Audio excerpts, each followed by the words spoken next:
Comencem avui la segona sessió del taller específic que hem fet d'entorns virtuals d'aprenentatge. Amb aquesta segona sessió tanquem els 2 dies de taller, pròpiament dits, però nosaltres des de l'assignatura allargarem aquesta activitat encara els 2 dies de la setmana vinent. Per tant, el que presentarem avui ho iniciarem. Hi haurà una mínima exposició agafant el fil del que ja vam comentar sobre els entorns virtuals i després el que farem serà desenvolupar, posar en pràctica en una activitat el disseny d'un entorn virtual d'aprenentatge basat en Google Classroom. El dia vam veure de manera molt esquemàtica què era un entorn virtual d'aprenentatge, què implicava, quin era el model pedagògic que hi ha al darrere d'aquest tipus de propostes, i avui anem a aterrar-ho encara una mica més i anem a veure quins són aquests principis pedagògics que han de precedir el disseny de qualsevol entorn d'aquest tipus, perquè us serveixi per després posar-ho en pràctica i assumir el rol de dissenyadors i gestors d'un entorn com aquest. Aquesta informació la teniu principis pedagògics per al disseny, és a dir, què hem de tenir en compte quan assumim el disseny d'un entorn virtual des de zero. Per tant, tenim un encàrrec d'endreçar uns objectius d'aprenentatge i gestionar-los a través d'un entorn virtual. Generalment sempre parlem de 4 o 5 principis pedagògics que cal considerar. El primer de tots és l'estructura pròpiament dita. Imagineu o poseu-vos al cap l'estructura del Moodle que teniu en aquesta assignatura o en qualsevol altra. O un altre, si heu fet servir Google Classroom a l'escola o en qualsevol altre espai formatiu. L'estructura que té la matriu, la home, sempre és una estructura, habitualment, si està ben fet, de mòduls. És una estructura clara, és una estructura que ens permet a simple vista veure quin és l'espai de recursos, quins són els blocs temàtics de la formació que estem fent. Normalment també hi ha colors o tipografies diferents en funció si són arxius o són blocs de si són activitats o lliuraments. Per tant, aquesta estructura és la base. Sempre és recomanable estructurar els entorns virtuals de la mateixa manera que estructurem els continguts. És a dir, si tenim primer un bloc de continguts, després una activitat, després un altre bloc de continguts, després una altra activitat, la recomanació sempre és que en el nostre entorn virtual la seqüència també sigui aquesta. Bloc 1, activitat, bloc 2, activitat, recursos extras, per exemple. I per tant sigui molt intuïtiva, que l'estructura que li donem visual a l'aula virtual ens serveixi també per estructurar cognitivament quins seran els passos o quin serà el procés per assolir els objectius d'aprenentatge. Primer principi pedagògic i per tant primera recomanació. Segon, disseny centrat en el destinatari. Què implica això? Doncs implica pensar que quan fem aquesta proposta, aquesta aula, el protagonista, qui ha de rebre, qui ha d'entendre-ho bé, qui ha de ser fàcil poder-ho utilitzar, és el destinatari. És a dir, no ho organitzem per la nostra comoditat com a docents, sinó per al destinatari. Què vol dir això? Doncs vol dir instruccions molt clares, estructura molt clara.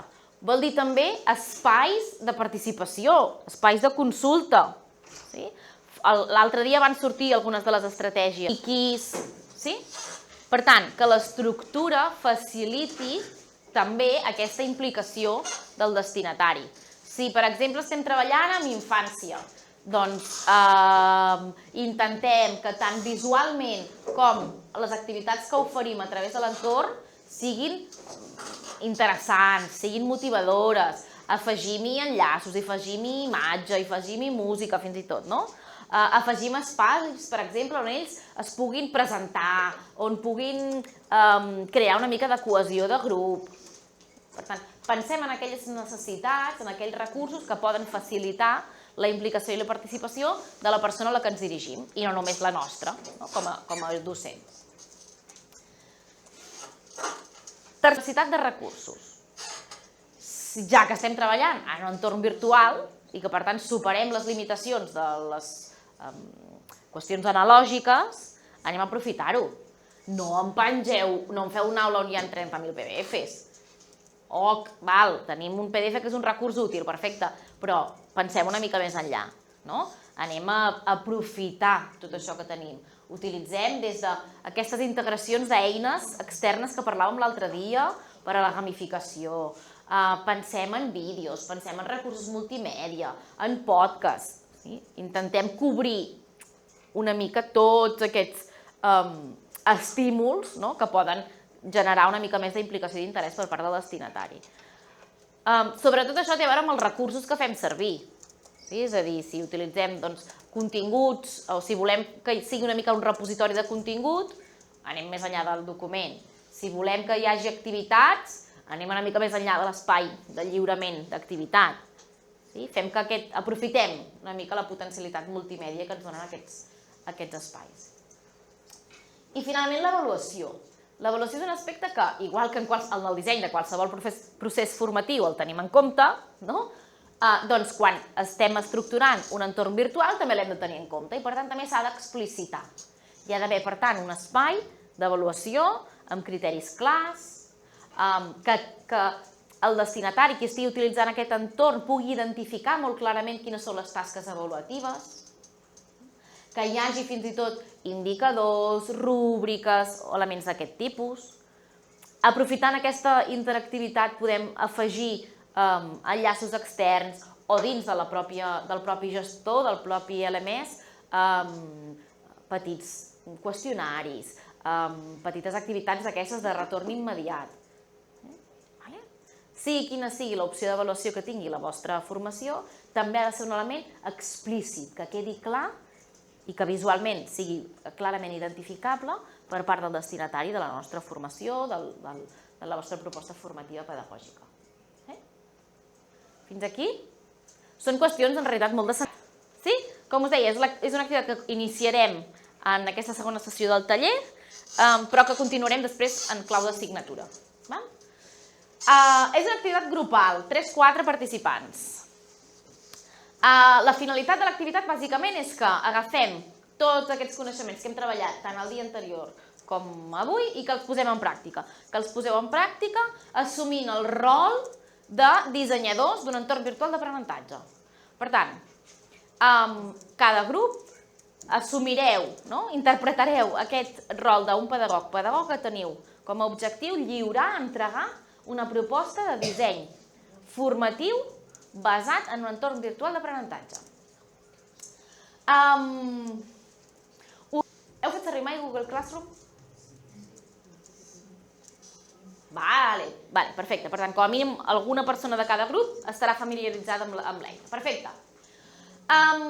Quines condicions, quines són les instruccions d'aquest encàrrec que us faig ara mateix? Doncs la primera instrucció és que la proposta formativa que elaborareu a través d'aquest entorn virtual s'ha de basar en un projecte interdisciplinari, en un projecte STEAM. Per tant, aquells objectius, aquella formació d'aprenentatge que estigueu preparant haurà d'incloure més d'una disciplina. Haurà d'agafar la forma d'un aprenentatge basat en projectes. El col·lectiu al qual us dirigiu el definireu vosaltres. Podeu anar a infància, podeu anar a joventut, podeu anar a formació d'adults, podeu anar a educació no formal, podeu anar en educació en el lleure, extraescolars, esports. No ho heu de pensar només com a formació reglada 100%. Triem, definim quin és el nivell educatiu, quin és l'espai educatiu al qual es dirigirà la nostra proposta. Segon element, quina serà la temàtica, quin és el fil conductor. Tenint en compte que és imprescindible que hi hagi aquesta interdisciplinarietat. Després, anem a definir quins són els objectius d'aprenentatge de la formació que nosaltres plantegem i quina és una mica l'estructura, l'esquelet dels continguts. Anem a buscar exemples? Anem a fer un exemple planer i senzill. Els nostres destinataris són educació primària, segon cicle d'educació primària, tercer de primària, 8-9 anys. La temàtica serà què és la demografia?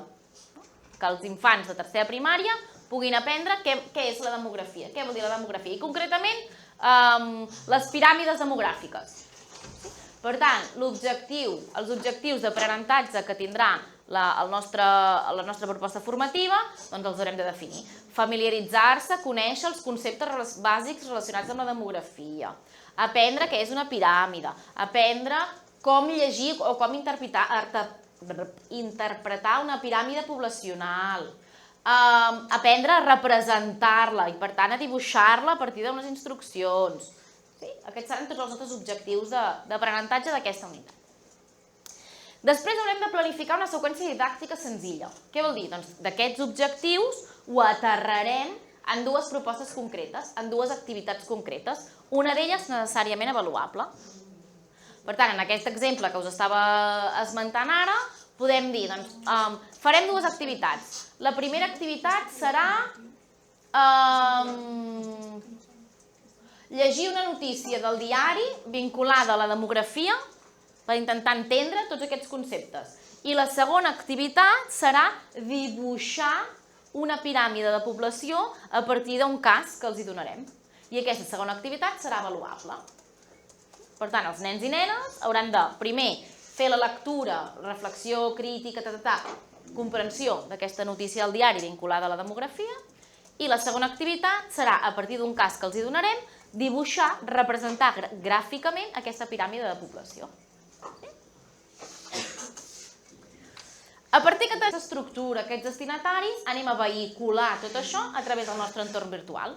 I, per tant, crearem una aula amb el seu nom, amb els seus objectius, amb els seus continguts, amb les seves activitats, Si seguim amb l'exemple, doncs la nostra aula podria portar per títol una àrea més genèrica que fos ciències socials, podria haver-hi un bloc que fos la demografia. Dins d'aquest bloc de demografia hi podria haver, per exemple, continguts en format d'un vídeo de YouTube on s'explica què vol dir demografia. Una petita presentació de PowerPoint on expliquem què volen dir o com la població s'organitza per franges d'edat. I, per tant, entendre què vol dir natalitat, naixements, joves, adults, gent gran, perquè els nostres infants, nens i nenes de tercera primària es familiaritzin amb tot aquest contingut relacionat. Després, en la nostra aula virtual hi pot haver, per exemple, un espai, un fòrum on puguin explicar si algun d'ells té alguna noció prèvia de què vol dir demografia o què vol dir piràmide de població, per exemple. I després hi haurà les dues activitats, doncs l'activitat 1 amb la notícia, els podem donar una guia de lectura de la notícia, per exemple, com a recurs, els podem fer un debat a la classe i que després hagin d'exposar les seves conclusions sobre què han entès de la notícia, no sé, a través del fòrum o gravant-se. I l'avaluació, seguint aquelles recomanacions. Una rúbrica, un qüestionari, el que sigui. D'acord? Un moment, ara us habilito lloc. Sí? Tindrem prou temps avui, si us seguirem el proper dia, jo crec que aquesta fase ja la seguirem la setmana vinent. Ens posarem per grups, és a dir, 2 grups junts, farem com parelles de grups i us fareu una mica de retroalimentació sobre les vostres aules, com la veieu, què hi falta, quines recomanacions hi ha per poder-les millorar. Per tant, farem el que s'anomena una avaluació per parells, una avaluació per iguals. A partir d'aquí ja, tant d'avui, definir les vostres propostes formatives i començar a estructurar aquest Google Classroom. Dubtes, qüestions? Es veu tot clar de moment? Ens situarem, per tant, ara en grups. Aprofitem les cadires que tenim, tot l'espai limitat, per ocupar tot l'espai. Ara ja, com que la pantalla deixa de tenir sentit, podeu posar-vos a ocupar aquest espai d'aquí, més cap allà, sí? Perquè hi hagin còmodes, estigueu còmodes. Hi ha una cadira allà, hi ha una cadira... Moveu les cadires. Vinga, aprofiteu també aquest espai d'aquí davant. Natàlia, poseu-vos cap aquí. És estructurar l'aula. No s'hi val a començar a muntar l'aula sense saber per què farem servir els recursos. Sí? Endavant. Per aquí també? Vale. El que els motivi, més a part de barrejar física o tecnologia i música, matemàtica, però després també podeu barrejar altres àrees, com la lingüística, per exemple, els hi feu preparar algun tipus de recurs que després hagin d'exposar a un altre curs, o que hagin d'exposar a les famílies. I per tant, aquí també hem de treballar l'expressió oral, la llengua, i ahí fiqueu una altra matèria també del currículum. Recordeu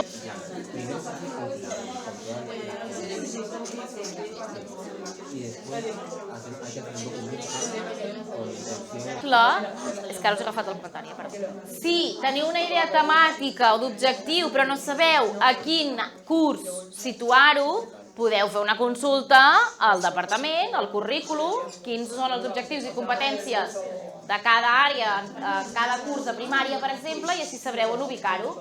Sí, anem a la font, anem a buscar el recurs, no ho fem de manera intuïtiva.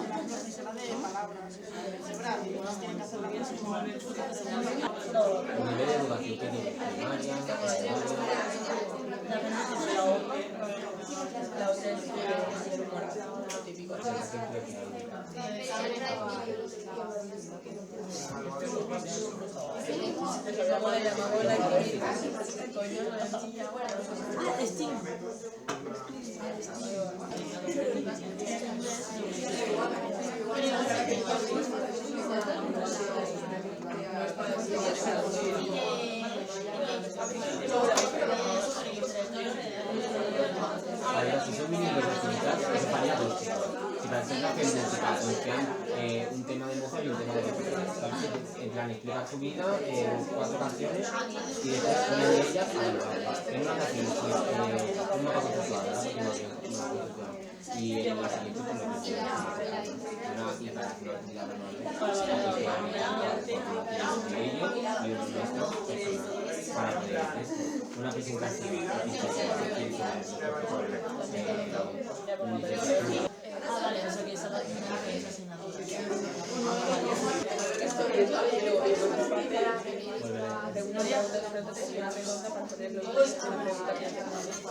Metodologia és aprenentatge usat en projectes.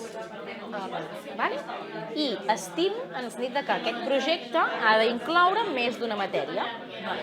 Ha de barrejar matemàtiques i ciències, llengua i tecnologia. Aquest projecte ha de ser interdisciplinari. Sí?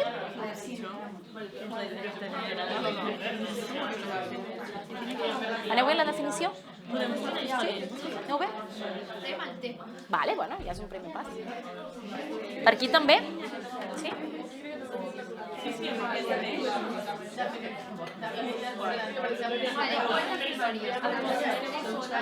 Aneu bé? Aneu bé també?